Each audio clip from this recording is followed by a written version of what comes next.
Hello students, आज का हमारा टॉपिक है थैलासीमिया और इसका सेकंड नेम है कुलीस एनीमिया।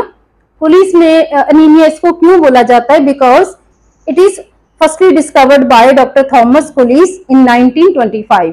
तो इन्होंने जो है थैलासीमिया के साइन एंड सिम्टम जो है असेस किए थे फर्स्ट टाइम मेजर थैलासीमिया के, इसीलिए जो है इसको कुलीस एनीमिया भी बोला जाता है।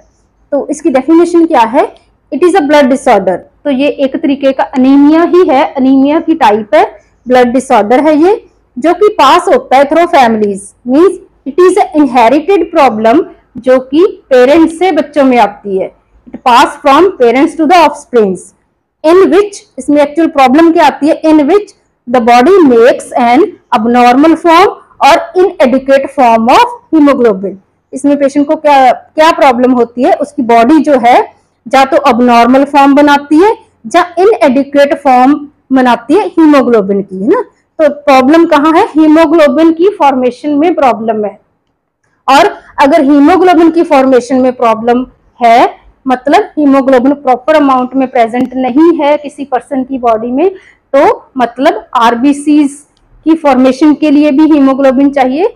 ये एक तरीके की प्रोटीन है, मतलब जो कि आरबीसीज की फॉर्मेशन के लिए चाहिए। अगर ये नहीं होगी तो आरबीसीज भी अच्छे से नहीं बनेंगे, इनएडिक्वेट फॉर्म में होंगे। और जो है फिर आरबीसीज का जो काम है, मतलब ऑक्सीजन कैरी करके लेके जाना, है ना, लंग्स से ऑक्सीजन कैरी करके लेके जाना, ऑक्सीजन के साथ बॉन्ड बना के हमारे सेल टिश्यू की तरफ ऑक्सीजन को लेके जाना, वो काम भी अच्छे से नहीं हो पाएगा। और जो है पेशेंट जो अपनी डेली एक्टिविटी जब करेगा, डेली के चलना फिरना या काम करना, तो उस टाइम जो उनके सेल टिश्यू को ऑक्सीजन की जो है डेफिशिएंसी होगी और हाइपोक्सिया की प्रॉब्लम आएगी, ब्रेथलेसनेस की प्रॉब्लम आएगी पेशेंट को, जो है डिज्निया की प्रॉब्लम आएगी पेशेंट को, और फर्दर जो है सीवियर केसेस में जो है स्प्लीनोमेगाली की एंड लीवर की प्रॉब्लम आएगी और हार्ट की प्रॉब्लम की भी, हार्ट फेलियर की प्रॉब्लम भी आ सकती है because of lack of oxygen towards the cell tissue. अगर हीमोग्लोबिन अच्छे से नहीं बन रही, आरबीसीज अच्छे से नहीं बनेंगे, और आरबीसीज का जो नॉर्मल काम है ऑक्सीजन कैरी करके लेके जाना सेल टिश्यू की तरफ, वो अच्छे से नहीं होगा।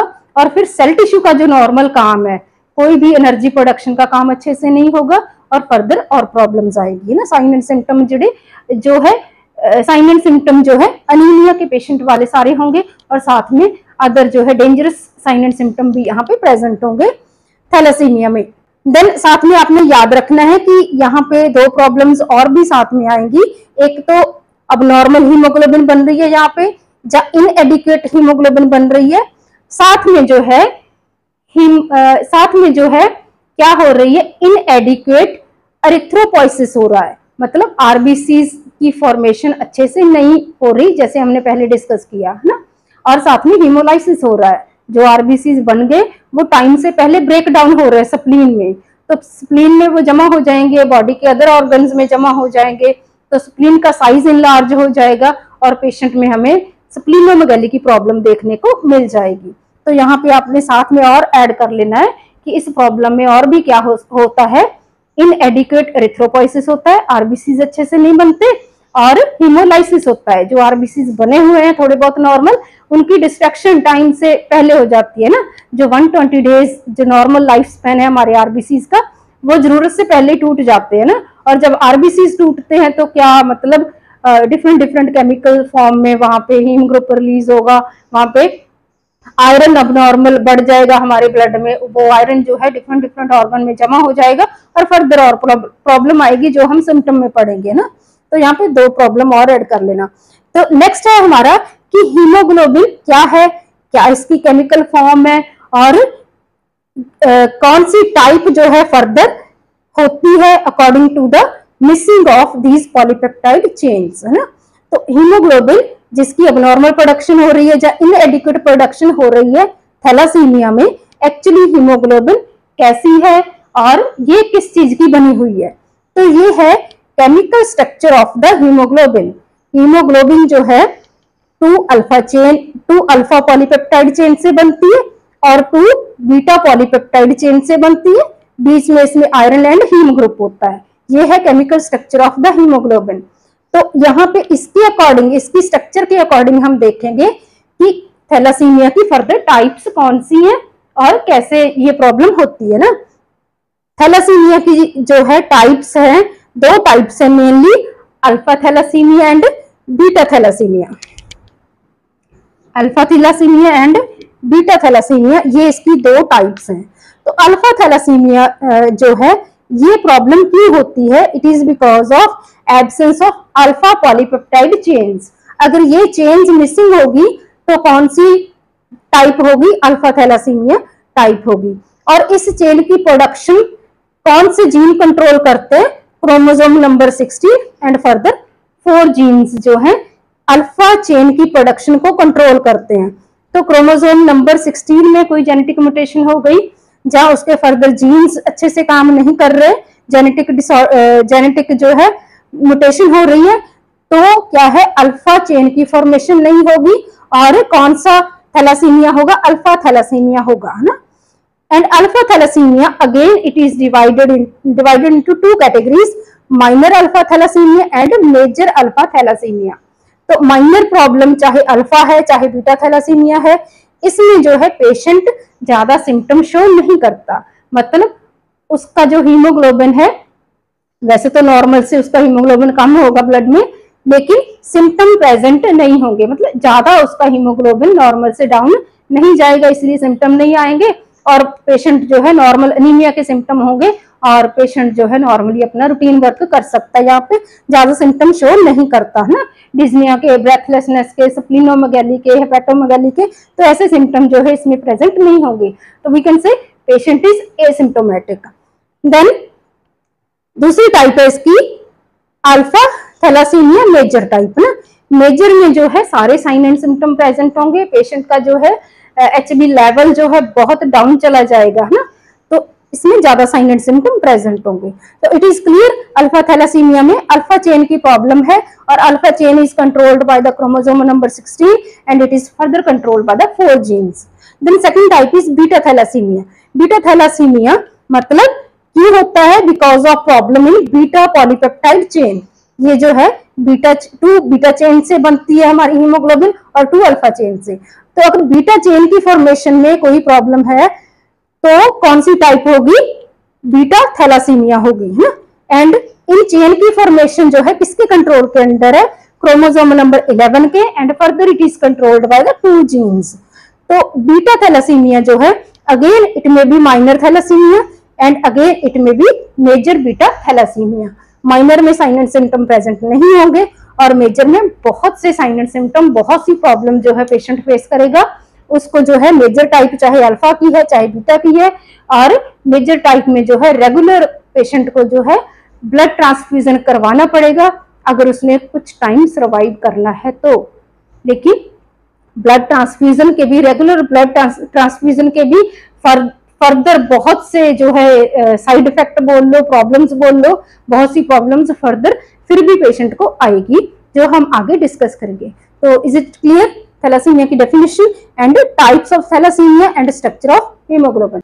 तो अभी हम डिस्कस करेंगे what are the pathological changes occurs in thalassemic patient ना। थैलासीमिया की वजह से क्या क्या पेशेंट की बॉडी में जो है पैथोलॉजिकल चेंजेस आएंगे, डेंजरस प्रॉब्लम क्या क्या आएंगी पेशेंट को। तो जेनेटिक डिफेक्ट होने की वजह से, जेनेटिक म्यूटेशन होने की वजह से, because it is a inherited disorder, ये पेरेंट्स से बच्चों में आता है, ये इनहेरिटेड डिसऑर्डर है, तो उसकी वजह से क्या होता है, बॉडी की कैपेसिटी नहीं होती टू प्रोड्यूस अल्फा और बीटा चेन्स ऑफ हीमोग्लोबिन ना। हीमोग्लोबिन की अल्फा या बीटा चेन बनाने की बॉडी की कैपेसिटी नहीं होती, तो इस वजह से क्या हो जाता है, there is less RBCs production और inadequate RBCs production to meet the body's physiological demands, to meet the body's physiological needs। तो हीमोग्लोबिन की कमी है तो RBCs की प्रोडक्शन में कमी होगी और RBCs की फॉर्मेशन में कमी होगी, प्रोडक्शन की कमी होगी, जहाँ जो हीमोलाइसिस आ रही है, जहाँ जो इरिथ्रोपोइसिस की प्रॉब्लम जो हमने डेफिनेशन में डिस्कस की थी, तो उन वजह से क्या होगा, RBCs की प्रोडक्शन में कमी है तो RBCs का काम अच्छे से नहीं होगा, सेल टिश्यू तक ऑक्सीजन अच्छे से नहीं पहुंचेगी और सेल टिश्यू जो है एनर्जी नहीं प्रोड्यूस कर पाएंगे और बॉडी में जो है बॉडी की फिजियोलॉजिकल नीड्स जो है वो इनएडिक्वेट रह जाएगी, बॉडी की फिजियोलॉजिकल नीड जो है अच्छे से फुलफिल नहीं हो पाएगी। तो फर्दर क्या प्रॉब्लम आएगी, उस चीज को जो है आरबीसीज तो इसलिए नहीं बन रहे क्योंकि हीमोग्लोबिन की अल्फा या बीटा चेन्स में प्रॉब्लम है, हीमोग्लोबिन अच्छे से नहीं बन रही, इस वजह से आरबीसीज नहीं बन रहे। लेकिन आरबीसीज की कमी को पूरा करने के लिए जो हमारी बोन मैरो है ना, जो हमारी लॉन्ग बोन में जो एक सेंटर में जो है रेड बोन मैरो है, जो स्पंजी मटेरियल है, वहां पे जो जहां पे जो ब्लड सेल्स बनते हैं ना, आरबीसीज बनते हैं, वो क्या करेगी, उसको लगेगा कि बॉडी की फिजियोलॉजिकल नीड पूरी नहीं हो रही, इसलिए वो ज्यादा आरबीसीज प्रोड्यूस करने की कोशिश करेगी। तो इस वजह से उसका खुद का क्या हो जाएगा, बोन मैरो एक्सपेंशन हो जाएगा, है ना। वो खुद जो है उस चीज को, उस प्रॉब्लम को कंपनसेट करने के लिए, फिजियोलॉजिकल नीड्स को पूरा करने के लिए वो क्या करेगी, जरूरत से ज्यादा काम करेगी और उसका खुद का जो है एक्सपैंड हो जाएगा, उसका खुद का साइज जो है वो साइज में एक्सपेंशन आ जाएगी, ताकि वो ज्यादा आरबीसीज बनाने की कोशिश करेगी क्योंकि बॉडी की डिमांड पूरी नहीं हो रही। तो एक तो खुद का साइज एक्सपैंड हो जाएगा और दूसरा जो आरबीसीज जरूरत से ज्यादा बनेंगे वो क्या होंगे, फंक्शनली वो अपना काम प्रॉपर तरीके से नहीं कर पाएंगे। वो क्वांटिटी में तो ज्यादा बन रहे हैं लेकिन क्वालिटी में उनकी फॉर्मेशन जो है अच्छी नहीं बन रही और मोस्टली आरबीसीज जो है, large number of RBCs production तो हो रही है बट उनकी जो है हीमोग्लोबिनाइज्ड फॉर्मेशन नहीं हो रही, आरबीसीज को प्रॉपर हीमोग्लोबिन उनमें नहीं है, क्वांटिटी इनकी बढ़ रही है, बोन मैरो क्वांटिटी तो बना रही है लेकिन वो अच्छे आरबीसीज की प्रोडक्शन नहीं कर रही। तो मोस्टली जो है आरबीसीज कभी मतलब बोन मैरो को छोड़ के जाते ही नहीं, they never leave the bone marrow. बन रहे हैं जरूरत से ज्यादा लेकिन वही रह जाएंगे क्योंकि उनको वहां से जो है रिलीज करने के लिए हीमोग्लोबिनाइज्ड वो नहीं हो रहे। तो मोस्टली ज्यादा नंबर ऑफ आरबीसीज जो है बोन मैरो में ही बन के वहीं पे स्टे करेंगे, वहीं पे रह जाएंगे और जो रिलीज हो भी गए उनका जो है लाइफ स्पैन शॉर्ट होगा, लाइफ स्पैन जो है 120 डेज का नहीं होगा बिकॉज साथ में हीमोलाइसिस की प्रॉब्लम पेशेंट को आ रही है, उनकी आरबीसी साथ में ब्रेक डाउन हो रहे हैं ना। तो इस वजह से क्या हो जाएगा, continue if this problem continue, bone marrow expand हो रही है तो बोन मैरो का जो है शेप एंड साइज भी इस पेशेंट की चेंज हो जाती है। इनको जो है मतलब इनका फेस का शेप देख के, बॉडी का शेप देख के ही हमें पता चल जाता है कि ये थैलासीमिया का पेशेंट है बिकॉज उसकी बोन मैरो पूरा जोर लगा रही है अच्छे से ज्यादा अमाउंट में आरबीसी की प्रोडक्शन के लिए, इसीलिए वो उसका बोन मैरो का एक्सपैंड हो गया साइज। और जो फ्रंटल बोन है जो है ना हमारे आईज का अपर पोर्शन बनाती है एंड लोअर पोर्शन बनाती है, वहां पे क्या हो जाएगा, वो बोन जो है वो प्रोमिनेंट हो जाएंगी, स्पेशली मैक्सिलरी बोन जो है वो, चीक बोन जो है वो प्रोमिनेंट हो जाएगी। फ्रंटल बॉसिंग की प्रॉब्लम जिसे बोलते हैं एंड मैक्सिलरी प्रोमिनेंस की प्रॉब्लम होती है ना।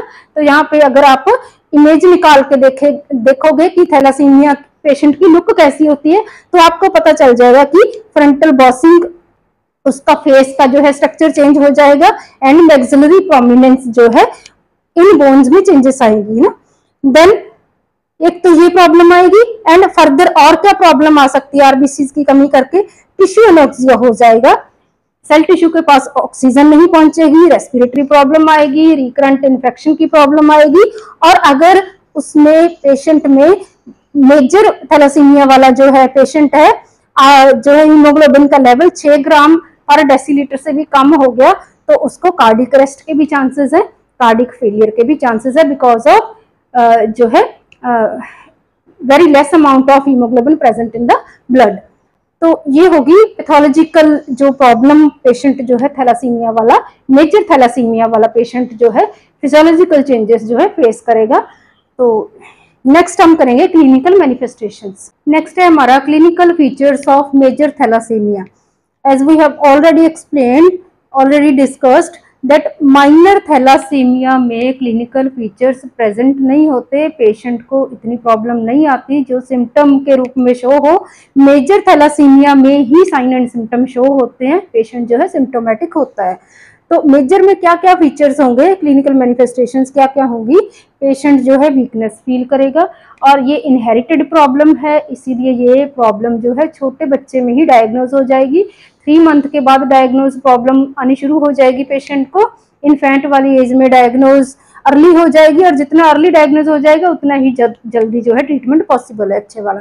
तो वीकनेस की प्रॉब्लम आएगी बेबी को, फटीग की प्रॉब्लम आएगी, जैसे ही बच्चा फीड लेगा वो एक्टिविटी टॉलरेट, कोई भी एक्टिविटी वो टॉलरेट नहीं कर पाएगा। अगर बच्चा थोड़ा बड़ा एज का है तो एक्सरसाइज टॉलरेट, खेलना कूदना टॉलरेट नहीं कर पाएगा, ब्रेथलेसनेस की उससे प्रॉब्लम आएगी, हेडेक की प्रॉब्लम आएगी उसको। So these are the minor problems faced by the major thalassemic patient.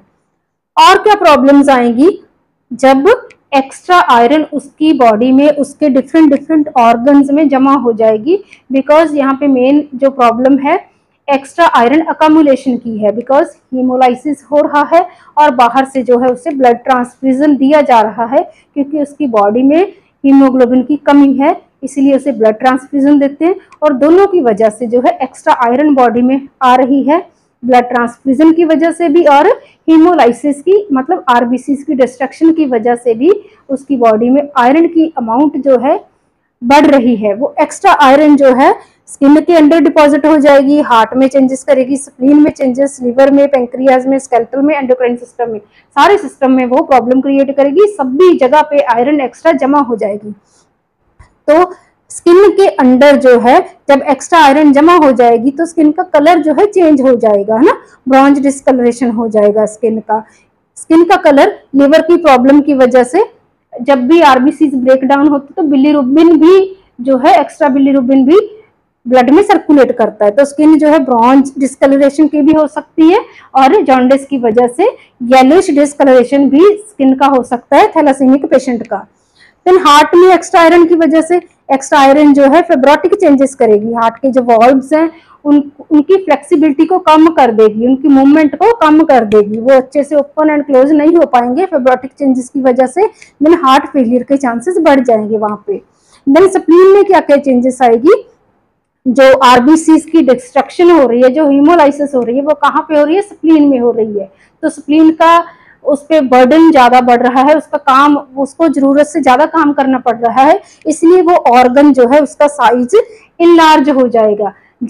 मतलब उसे हम क्या बोलते हैं, स्प्लीनोमेगैली। मेगैली मतलब enlarge size of the any organ. यहाँ पे स्प्लीन का इनलार्ज साइज है इसलिए स्प्लीनोमेगैली है ना।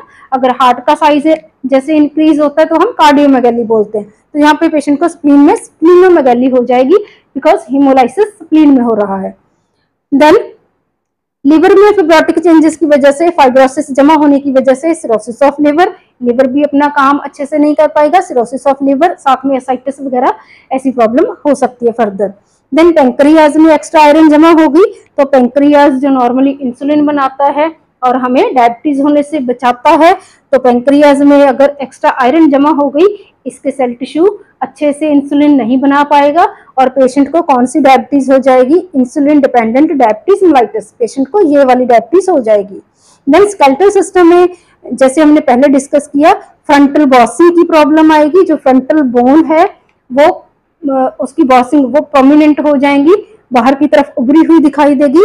चीक्स की जो बोन्स है ये भी बाहर की तरफ उभरी हुई दिखाई देंगी। देन बोन्स वीक हो जाएंगी, ऑस्टियोपोरोसिस की प्रॉब्लम आएगी पेशेंट को, एंड पैथोलॉजिकल फ्रैक्चर की वीकनेस की वजह से पेशेंट को दिक्कत आएगी, है ना। और एंडोक्राइन यहाँ पे हमने नहीं लिखा because of shortage of space, तो एंडोक्राइन प्रॉब्लम में भी मतलब हार्मोनल प्रॉब्लम भी पेशेंट को आएगी, उसकी जो सेकेंडरी सेक्स ऑर्गन जो मैच्योर होने हैं वो भी अच्छे से मैच्योर नहीं हो पाएंगे। So this is about the clinical features of major thalassemia, general features, and because of extra iron deposition की वजह से जो है जो प्रॉब्लम्स आएंगी हर एक ऑर्गन में, वो वाली प्रॉब्लम यहाँ पे हमने डिस्कस कर ली। देन ये प्रॉब्लम को डायग्नोज कैसे किया जाता है, then about the diagnostic test, इस प्रॉब्लम को कैसे आइडेंटिफाई किया जाता है और कैसे इस प्रॉब्लम को डायग्नोज किया जाता है। तो इसको जो है डायग्नोज करने के लिए क्या कर सकते हैं हम, ब्लड टेस्ट करवा सकते हैं ना। ब्लड टेस्ट में क्या होगा, हीमोग्लोबिन लेवल जो है पेशेंट का बहुत ही कम होगा, है ना। 6 ग्राम 7 ग्राम से उसका अच्छे से हीमोग्लोबिन नहीं बन पा रहा बिकॉज ऑफ जेनेटिक म्यूटेशन, है ना। देन नेक्स्ट जो है हम ब्लड टेस्ट सीरम में उसका लेवल देखेंगे। सीरम में जो है लीवर में क्या प्रॉब्लम आएगी, बिलीरुबिन का लेवल सीरम में हाई होगा। देन सीरम में क्या होगा, आयरन का लेवल बहुत ही हाई होगा। देन और क्या होगा, उसके आरबीसी जो है फ्रेजाइल होंगे। देन फर्दर जो है हम क्या कर सकते हैं, डायबिटिक का टेस्ट करवा सकते हैं, इंसुलिन की कमी होगी बॉडी में, ब्लड में। देन स्केलेटल सिस्टम में हम एक्सरे करवा सकते हैं बिकॉज यहाँ पे frontal bossing and cheek bone की प्रोमिनेंस की प्रॉब्लम आ रही है ना। ऑस्टियोप्रोसिस की बोन की वीकनेस जो है वो भी चेक की जा सकती है। So this is the clinical manifestations and diagnostic evaluations of the thalassemia. The next is management of thalassemia. तो थैलासीमिया की मैनेजमेंट के जो है 3 ऑब्जेक्टिव्स हैं। ट्रांसफ्यूजन थेरेपी प्रॉपर होनी चाहिए, यहाँ पे चिलेशन थेरेपी है एंड स्प्लीनेक्टमी है, और इन तीनों के साथ साथ हमारी नर्सिंग मैनेजमेंट भी चलेगी। तो ब्लड ट्रांसफ्यूजन थेरेपी जो है, जैसे कि थैलासीमिया वाले पेशेंट का HB लेवल जो है 7 ग्राम पर डेसीलीटर से कम रहता है, हीमोग्लोबिन उसकी बॉडी नहीं बना पाती या एडिक्वेट फॉर्म में नहीं बना पाती, तो डेफिनेटली ऐसे पेशेंट को जो है बाहर से ब्लड ट्रांसफ्यूज करना ही पड़ेगा। तो अर्ली डायग्नोज हो जाए अगर ये प्रॉब्लम इन्फेंट वाली एज में तो अच्छा रहता है, ब्लड ट्रांसफ्यूजन जल्दी शुरू हो जाता है और जो है पेशेंट को फर्दर जो है लो HB की वजह से जो है फर्दर और प्रॉब्लम्स नहीं आती। तो ब्लड ट्रांसफ्यूज जो है वो करना पड़ेगा यहाँ पे।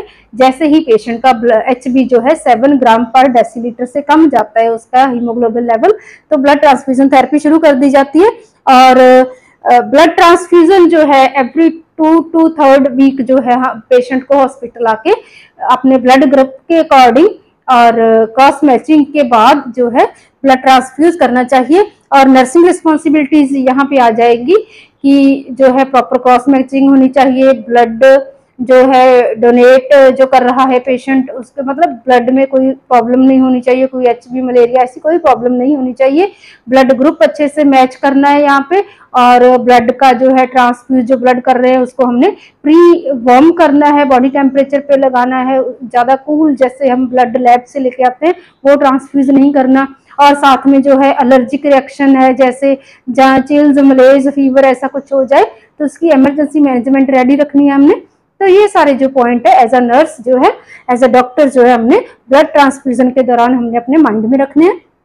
पेशेंट को जो है अच्छे से ब्लड ट्रांसफ्यूज करना है बिकॉज उसको जो है हर 2-3 हफ्ते बाद ब्लड ट्रांसफ्यूजन के लिए आना है, तो उसको जो है इस चीज का फायदा हो, इस चीज का फर्दर उसको ये चीज और प्रॉब्लम ना क्रिएट हो जाए, इसीलिए क्रॉस मैचिंग का ध्यान रखना है। Then next is chelation therapy. तो चिलेशन थेरेपी क्या है, कुछ चिलेटिंग एजेंट हैं, कुछ मेडिसिन हैं, कुछ सबकुटेनियस दी जाती हैं, कुछ ऑरल मेडिसिन की भी एग्जांपल है यहाँ पे। ये एक्चुअली ये मेडिसिन क्या करती हैं, ये जो एक्स्ट्रा आयरन जमा हुई थी हमने पहले जो एक्स्ट्रा आयरन जमा हुई थी जो हमने पहले डिस्कस किया ना, जो फर्दर प्रॉब्लम कर रही थी हमारे बॉडी ऑर्गन्स में, तो चिलेटिंग एजेंट क्या करते हैं, ये मेडिसिन क्या करती हैं, ये आयरन का जो मेटल है ना कंपाउंड है उसको अपने साथ अटैच कर लेती है, उसके साथ केमिकल बॉन्डिंग करती है और एक्स्ट्रा आयरन के साथ बॉन्डिंग बना के उसको यूरिन के थ्रू या फीसिस के थ्रू हमारी बॉडी से बाहर निकालती हैं। तो chelation therapy to remove to excrete the extra iron from our body, बाहर निकालने के लिए इस थेरेपी की जरूरत है।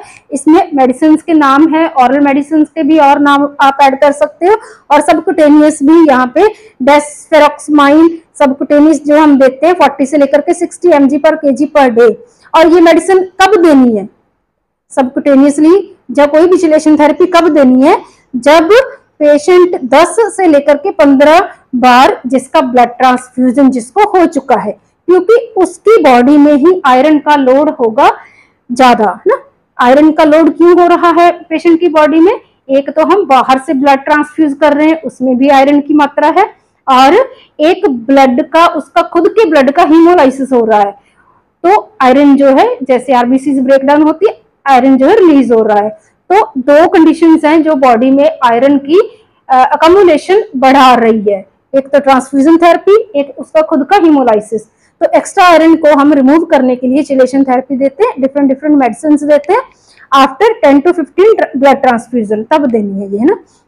Then next is splenectomy. Splenectomy मतलब स्प्लीन जो हमारी बॉडी का ऑर्गन है उसकी हम जो है हाफ या 1/3 उसका पार्ट जो है रिमूव कर देते हैं। सारा तो नहीं कर सकते स्प्लीन रिमूव, उसका कुछ पार्ट जो है रिमूव कर देते हैं ताकि हीमोलाइसिस का जो प्रोसेस हो रहा है पेशेंट की बॉडी में वो कम हो जाए, वो डिक्रीज हो जाए, इसीलिए जो है स्प्लीनेक्टमी की जाती है। तो ये 3 है मेन मैनेजमेंट के point: blood transfusion therapy, chelation therapy and splenectomy. तो होप सो आपको ये प्रॉब्लम जो है थैलासीमिया जो जेनेटिक डिसऑर्डर है, इनहेरिटेड डिसऑर्डर है, अच्छे से क्लियर हो गया होगा। Thank you so much.